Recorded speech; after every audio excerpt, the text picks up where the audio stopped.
In this video, I'm going to show you exactly how to find your personal style, but before we get into that, I want to talk about something that might actually be the reason why we all haven't found it yet. So let's start there.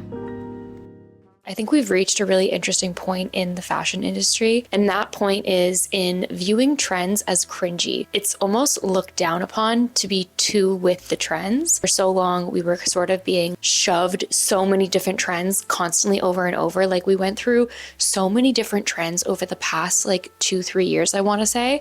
And I would say it was the most trends we've seen in a short time span. I think the trend cycle just got so short that we were just constantly changing, and it started to look a little fake. And we all want to be different. We're all human beings. Like, everyone wants to be an individual. We all want to have our own sense of value and individuality. And I just think it's really interesting the way that trends have sort of shifted in the past end of this year, where I'm noticing that people don't want to be seen in those trends. The results of this is that the trends are becoming subtler.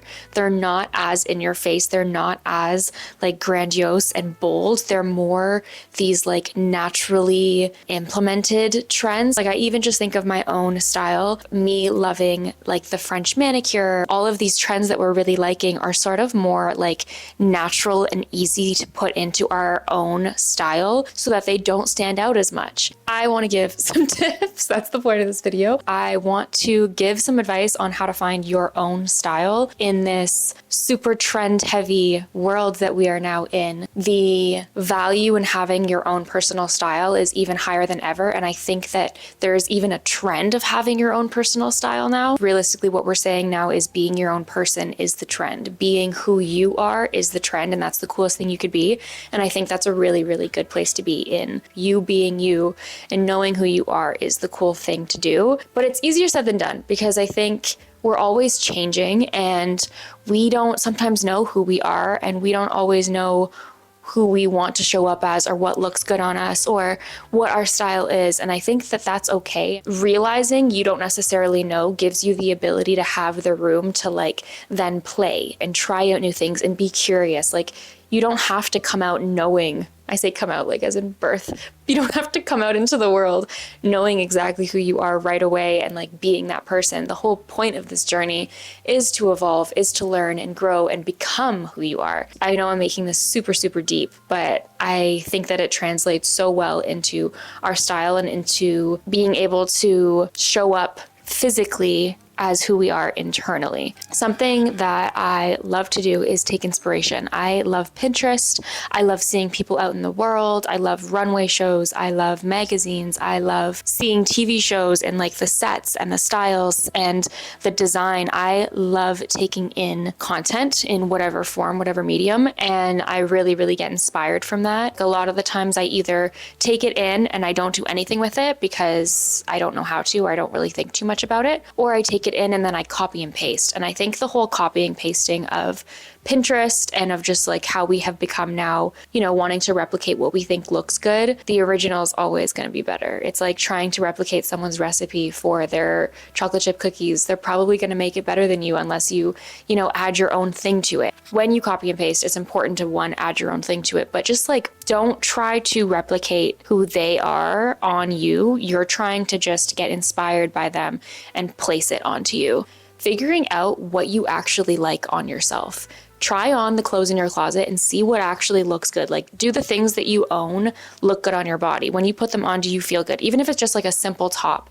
I have clothes in my wardrobe that I never reach for because I don't like the way it looks on me. And that's okay, but I also shouldn't really have them at that point, or I shouldn't really keep trying to reach for them and then feeling I don't know what to wear. No, reach for the things that make you look good and make you feel good. Those can become the real staples of your wardrobe, and building more pieces that you actually like on you, not just on the mannequin, not just as you're holding it up and looking at it, but on your person, because there's so many factors that come into the way that a piece lays on you. Your body type is so unique. There's literally no other body type like it. You have the only body that is yours. And so it's going to look different on you than it would everyone else. And so really trying to see how things look on you instead of trying to make them look on you how they've looked on someone else, because that's just That doesn't make any sense. It just doesn't work that way. Starting with how you want to feel can also really help you figure out how you want to look. I made this entire video a couple of months ago talking about the way that your goals can be implemented into trends. And so, for example, if you want to feel confident, maybe you're the type of person that feels more confident in black or in leather, or maybe you want to feel more cozy and so you're reaching for more knits or more beige. Like, based off how you want to feel, you're going to be drawn to different things. And I definitely recommend checking out that video because I think I did a pretty good job at tying in our goals or the ways that we want to feel and the things that we want to accomplish with the way that our style looks and what we actually can put on our body in order to kind of bring out that version of ourselves. I think that the way that you dress 100% impacts the way that you show up in the world. I know that I always do my best when I've actually tried to put some effort into my outfit, and my energy every single day is different. And one of the factors that plays into that difference is the way that I'm dressing that day. Another thing that kind of goes into that is how you dress every day. Online, we see so many cool outfits and we see so many unique pieces and so many interesting, beautifully put together outfits.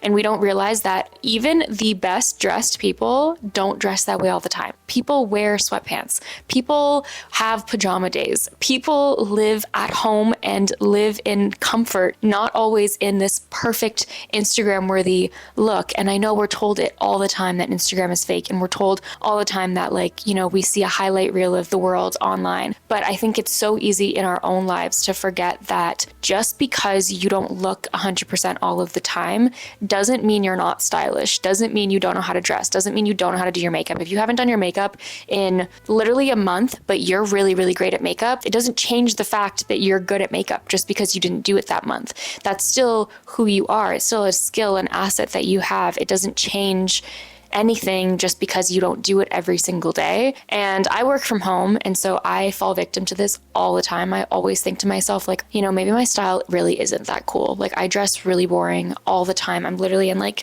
these boring pajama looking pants and like a plain purple top. And I put this on for the video. Like, before this, I looked even more undone. It's really easy to start to kind of pick apart yourself and be like, I don't really know how to dress, but it's because you haven't had to. You haven't gone outside. You haven't felt the need to put on a cool outfit. I think just reminding yourself that you don't have to be at 100% all the time is really, really important, because it can really affect the way that you view your sense of style. You can see it a lot in like the coolest fashion creators, like in Emma Chamberlain, or there's another podcast that I watch on YouTube. I forget her name, but her videos, she's completely undone. Like, they look a mess, and in the best way. I don't mean like a mess like they look bad. I just mean they don't look like they put themselves together to go out into the world and do the most crazy thing. And I love that we get to see their raw, authentic style of how they look and appear in their home. Even the most fashionable people, the people that are considered fashion girls, have days where they're not dressing up, where they're not looking 10 out of 10. Kind of going back to that whole idea of what you're wearing majority of the time, I think it's important to have a bit of a formula for your outfits so that when you are going out day to day, or when you're dressing at home day to day,